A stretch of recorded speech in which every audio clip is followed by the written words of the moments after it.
Здравствуйте, в эфире информационная программа «Настоящее время. Азия». В пражской студии я, Динара Аргин. Сегодня в программе. Землетрясение, которое едва не закончилось катастрофой. 7-бальные толчки с эпицентром в районе опасного Памирского горного озера Сарес. Жизнь после смерти у Марали. Семья погибшего в полиции Санкт-Петербурга младенца так и не добилась справедливости. Ни в России, ни у себя на родине. Мой муж прислал деньги и сказал, чтобы меня отправили в Россию. Он меня позвал туда, чтобы я там родила ребенка. В Кыргызстане решили воспользоваться ссорой между Турцией и Россией и зазывают российских туристов на Иссык-Куль. Они будут смотреть на стоимость авиабилета. Кто-то разбомбил с воздуха военную базу армии Асада на западе Сирии. Сирийцы обвиняют американцев, но западные СМИ утверждают, что в этот день по этому району отбомбились все, включая русских. Точные удары по 1458 объектам террористов в провинциях Алеппо, Идлиб, Хомс, Хама, Латакия, Дер-эз-Зор, Ирак. Региональный триумф воли во Франции на волне ксенофобии, вызванной парижскими терактами, ультраправая партия Мари Ле Пен одержала оглушительную победу на выборах. Народ Франции высказался, и вместе с ним Франция вновь поднимает свою голову. Мощное землетрясение в Таджикистане. По данным таджикских сейсмологов, оно произошло в 22 километрах от высокогорного озера Сарес. Там сила толчков составила 7-8 баллов, в Душанбе – 3-4 балла.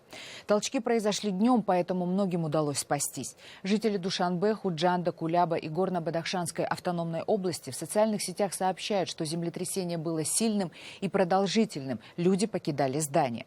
Они боятся возвращаться в помещение, опасаясь повторных толчков. По словам очевидцев, среди жителей Горного Бадахшана на Памире сохраняется паника. Известно об одном погибшем человеке и раненых, число которых уточняется. Из нескольких районов поступает информация о значительных разрушениях школ, жилых домов, медицинских пунктов. В кишлаке Басит обрушилась часть горы и погребла под обломками несколько домов. Подземные толчки ощущались также в Пакистане, Индии и странах Центральной Азии.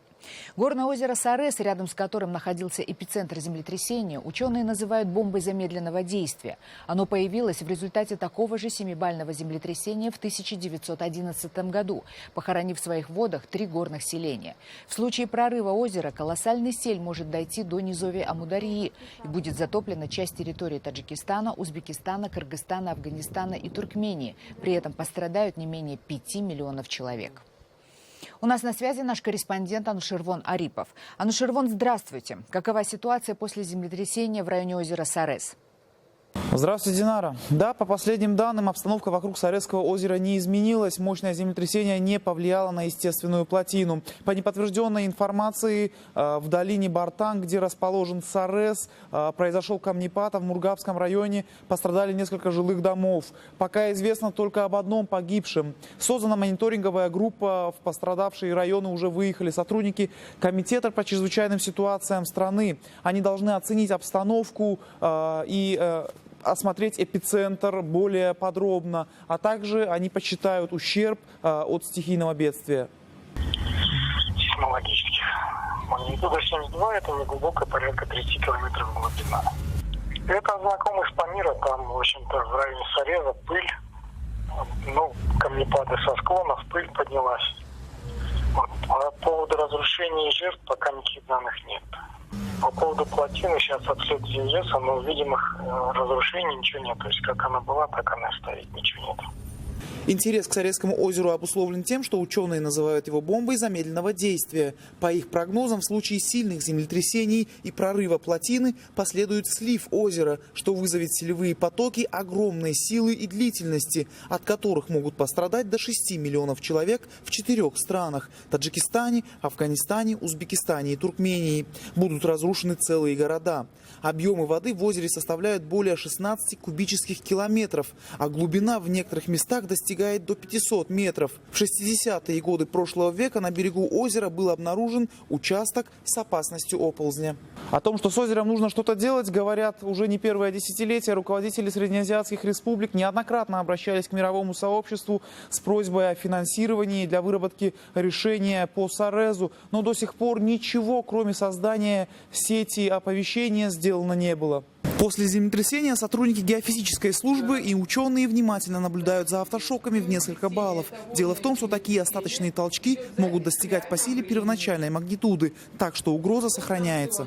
Напомню, что сегодня в 12 часов 50 минут по местному времени в Таджикистане произошло землетрясение. Эпицентр находился в 357 километрах юго-восточней города Душанбе и в 22 километрах от Саресского озера. Интенсивность в эпицентре составляла 7-8 баллов.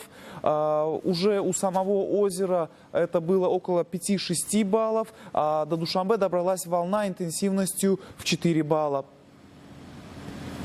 Динара. Спасибо, Анушервон. В Таджикистане так и не провели экспертизу для установления причины смерти 5-месячного Умарали Назарова, который скончался в полиции Санкт-Петербурга 14 октября. Таджикские власти уверяют, что не знали о возвращении матери с телом ребенка. Родителям пришлось похоронить Умарали, так и не дождавшись судмедэкспертов. Почему уголовное дело по факту гибели ребенка не было возбуждено и как сейчас живет семья Назаровых? В репортаже Зинаиды Бурской. Файзабадский район, селение Бабуевали. Дед маленького Умарали везет нас в пустой дом родителей малыша. Рустам остался в России, Зарина вернулась к своим родителям, потому что жить в пустом доме невыносимо. Прошлый год женились они. Мы где-то 6 месяцев жили, потом Рустам уехал на заработку в Россию, позвал жену. А Рустам планирует возвращаться? Конечно, планирует. Куда им двинется? Там невозможно жить. Зарина почти не ест, не спит, по ночам плачет и кричит. Говорит, что у нее все время болит голова, особенно когда речь заходит об Умарали. Мой муж прислал деньги и сказал, чтобы меня отправили в Россию. Он меня позвал туда, чтобы я там родила ребенка. Я не была беременна. Власти Таджикистана обещали семье Умарали, что проведут независимую судмедэкспертизу, чтобы установить истинную причину смерти ребенка. Но когда Зарина с телом Умарали прилетела из Петербурга в Душанбе, она так и не дождалась встречи с представителями властей. А здесь нас вообще не встретили. Никому не обратили внимания. 4 часа они стояли там. А потом семья поехала на кладбище. Позже Зарине объяснили, власти просто не знали о том, что она вернулась на родину. Через несколько дней у нее взяли кровь на анализы. Адвокат говорит, что вирус, от которого, по версии российской стороны, скончался мальчик, в крови матери не обнаружено. Как нам объяснили, уголовное дело по факту гибели малыша в Таджикистане тоже не будет возбуждено. Нам говорят, что достаточно дела, которое уже сейчас расследует российская сторона. Что это значит? Это значит, что родственники Умарали Назарова остаются один на один со своей бедой. Зинаида Бурская специально для настоящего времени. Власти Кыргызстана решили воспользоваться российско-турецким конфликтом. Департамент туризма республики направил российским коллегам ряд официальных писем, где предложил в качестве альтернативы Средиземноморью озеро Иссык-Куль. В Кыргызстане понимают, что основной фактор, который может привлечь российских туристов, это низкая цена. О соотношении цена-качество на кыргызских курортах Адилет Бектурсунов. Невысокие цены, чистое озеро, вкусная, почти родная кухня и еще безвизовый режим. Вот что должно привлечь российских туристов на Иссык-Куль. Крупнейшие турагентства предлагают сделать отдых для россиян доступным. В ценовой политике сможем проиграть тому же Таиланду или той же Малайзии. Здесь, потому что здесь, из чего складывается, это авиаперелет. В основном здесь монополисты, это Аэрофлот и наши частные компании, которые летают в Россию. То есть, во-первых, им нужно стать более гибкими, чтобы цена билетов, авиабилетов туда и обратно была более оптимальной для среднего класса россиян. Потому что в Египет и в Турцию в основном ехал средний класс россиян, и они будут смотреть на стоимость авиабилетов. Большинство пансионатов на берегу Иссык-Куля рассчитаны в первую очередь на тех, кто не готов разоряться на отдыхе. Ведь многие полагают, что для хорошего отпуска достаточно озера, песка и солнца, без всякого навязчивого сервиса. Но именно за последним чаще гонятся российские туристы, предпочитая горному озеру турецкие курорты. Турция, на мой взгляд, разбаловала туриста своим, как сказать, all-inclusive, да? То есть там буквально за $1000 человек может там вообще не заботиться ни о чем, может отдыхать с детьми, со всей своей семьей. У нас, к сожалению, пока мы конкурировать не можем. Турецкие курорты ежегодно посещало около 2 миллионов россиян. Переманить часть туристов, отказавшихся от Средиземного моря, главная задача местных туроператоров. Основной упор делается на летние месяцы. Привлекателен он больше, наверное, даже не озером Иссык-Куль, а привлекателен туризмом вообще, чтобы было это в комплексе, да. Там комплекс это будет, например, турпакет шелкового пути, например, называется, там экотуры и так далее, по горам, чтобы там трекинги, там восхождения. К идее массовое привлечение россиян на иссык-кульские курорты считают некоторые специалисты несбыточной затеей. Есть мнение, что российские власти ограничивают своих граждан от отдыха за рубежом для развития внутреннего туризма. Поэтому конкурировать нужно снова только ценой. Из-за девальвации рубля многие как бы начали уже планировать свой отдых уже не где-то за границей, а внутри самой России, либо вообще никуда не поедут. Сейчас активно идет речь о Крыме, как о новой дестинации, да. О Сочи уже со времен зимней Олимпиады идут разговоры. Власти Кыргызстана призывают владельцев отелей на Иссык-Куле экстренно пересмотреть ценовую политику. Из-за дорогих путевок прошлый сезон был провальным. И пока курорты спасают туристы, которые приезжают на Иссык-Куль по старой памяти. Адилет Бектурсунов, Азат Антымаков. Настоящее время, Кыргызстан. В Азербайджане объявлен день траура по погибшим в результате аварии пожара на морской платформе на месторождении Гюнешли в азербайджанском секторе Каспийского моря в минувшую пятницу. В воскресенье там продолжилась спасательно-поисковая операция на нефтяной платформе госкомпании «Сокар» в Каспийском море. По сообщению ее руководства, в числе пропавших 29 нефтяников, найдены тела 2 человек. Кроме того, спасатели ищут еще 3 нефтяников, которых смыло в море в пятницу до начала пожара. К поисково-спасательным работам привлечены вертолеты. Ожидается, что будут задействованы и водолазы. Пожар на платформе глубоководного бурения начался в пятницу в 17:40 по местному времени. По сообщениям местных СМИ, возгорание произошло из-за утечки газа. В воскресенье пламя еще не было окончательно потушено. Добыча нефти на всех 28 вышках была прекращена, а газопроводы и нефтепроводы перекрыты. Азербайджан обратился к прикаспийским странам с просьбой в поиске в их внутренних территориальных водах тел азербайджанских нефтяников. Далее в программе. Кто-то разбомбил с воздуха военную базу армии Асада на западе Сирии. Сирийцы обвиняют американцев, но западные СМИ утверждают, что в этот день по этому району отбомбились все, включая русских. Точечные удары по 1458 объектам террористов в провинциях Алеппо, Идлиб, Хомс, Хама, Латакия, Дер-эз-Зор, Ирак. Региональный триумф воли во Франции на волне ксенофобии, вызванной парижскими терактами, ультраправая партия Мари Ле Пен одержала оглушительную победу на выборах. Народ Франции высказался, и вместе с ним Франция вновь поднимает свою голову. Командование сирийской армии обвинило США в авиационном ударе по базе правительственных войск. Инцидент произошел в провинции Дейр-эз-Зор. Со слов сирийских военных, 4 американских самолета выпустили 9 ракет по лагерю солдат Башара Асада. 3 военнослужащих погибли, 13 получили тяжелые ранения. Между тем, представители возглавляемой США коалиции обвинения отвергают. Американское командование заявляет, что их самолеты бомбили нефтяную вышку исламистов в 55 километрах от места, где погибли сирийские военнослужащие. Тем временем BBC сообщает, что помимо американцев в этом районе наносили удары и российские ВВС. Британская авиация, которая базируется на Кипре, также решила сосредоточиться на нанесении ударов по Сирии. До этого британские самолеты бомбили позиции ИГИЛ в Ираке. Перед вылетами напутствие пилотам давал даже сам министр обороны Великобритании. ИГИЛ напрямую угрожает Соединенному Королевству. Мы столкнулись с врагом нового типа, который не выдвигает требований, не берет пленных и не стремится к переговорам.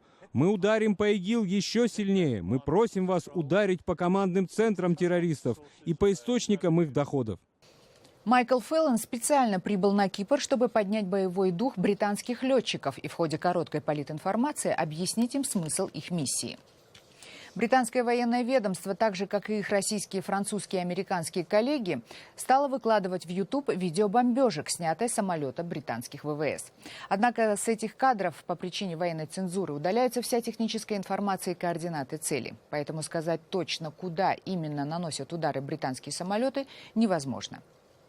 Российские военные тем временем ставят в Сирии новые рекорды. Они заявляют, что за прошедшую неделю им удалось поразить с воздуха около 1500 целей, что почти в 2 раза больше, чем на прошлой неделе.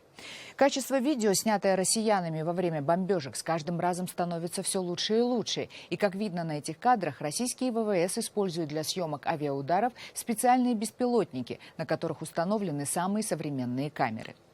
За прошедшую неделю российская авиация выполнила 431 боевой вылет с авиабазы Мемим и нанесла точечные удары по 1458 объектам террористов в провинциях Алеппо, Идлиб, Хомс, Хама, Латакия, Дер-эз-Зор, Ирака.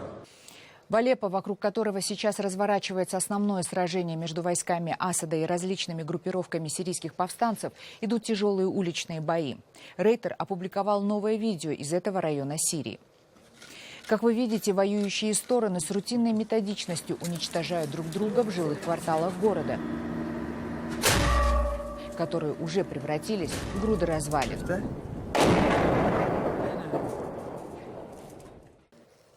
Франция снова в шоке. На этот раз речь идет о шоке политическом. Впервые на региональных выборах ультраправая партия «Национальный фронт» Марин Ле Пен фактически возглавила политическую систему Франции. Согласно данным Министерства внутренних дел республики, в первом туре «Национальный фронт» получил почти 30% голосов. На втором месте республиканцы во главе с экс-президентом Николя Саркози 27%. Правящая социалистическая партия президента Франции Франсуа Олланда набрала всего 23% голосов избирателей. Такое соотношение политических сил происходит впервые. Партия Ле Пен уже выиграла выборы в 6 регионах. Французские националисты ожидают наибольшего триумфа во втором туре, который состоится 13 декабря. В своей предвыборной риторике они использовали тему недавних терактов и возникшую у французов на этом фоне ксенофобию.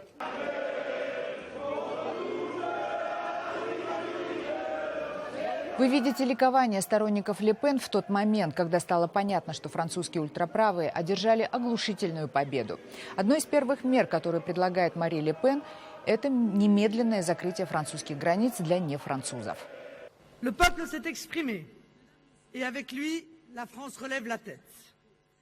Народ Франции высказался, и вместе с ним Франция вновь поднимает свою голову. Прогнозы подтвердились, хоть официальные обозреватели и не хотели их признавать. Национальный фронт бесспорно стал партией номер 1 во Франции, несмотря на то, что он практически не представлен в парламенте. По результатам голосования на следующей неделе к Национальному фронту может не только перейти контроль на региональном уровне. Такая победа может стать отправной точкой президентской кампании Мари Ле Пен в 2017 году. Французские избиратели по-разному реагируют на победу ультраправых. Они используют чувство беспомощности людей, но они не предлагают эффективные решения. Их политика на самом деле не связана с реальностью. К сожалению, они просто манипулируют людьми. Я надеюсь, что люди это понимают, и в один прекрасный день в игру вступят другие политические силы. Я не голосовала за Национальный фронт, я не думаю, что это хорошая идея. Несмотря на ужасные события, которые произошли в Париже, полное закрытие границ не решает проблем. Посмотрим, что будет дальше, но я думаю, что это хорошо. Мы все устали от этой власти, они лгут, они думают только о себе. В преддверии столетия массового восстания кыргызов против Российской империи открываются новые факты этих событий. В частности, был полностью обнародован так называемый доклад Александра Керенского, из которого следует, что восстание и последовавшая за ним кровавая расправа над восставшими, тогда царские войска убили почти 30% населения Кыргызстана, были вызваны грабительской политикой колониальной царской администрации в отношении местного населения, которое до этого момента было абсолютно лояльным к России. Джибек Бигалиева продолжит тему. За китайца его могут принять разве что где-нибудь в Европе. Здесь называть его иностранцем никто не будет. Так же, как его дедушка и прадедушка Таошень Али, или просто Тургуналы, родился и вырос в Китае. Но язык и даже национальное искусство в их семье передавалось из поколения в поколение.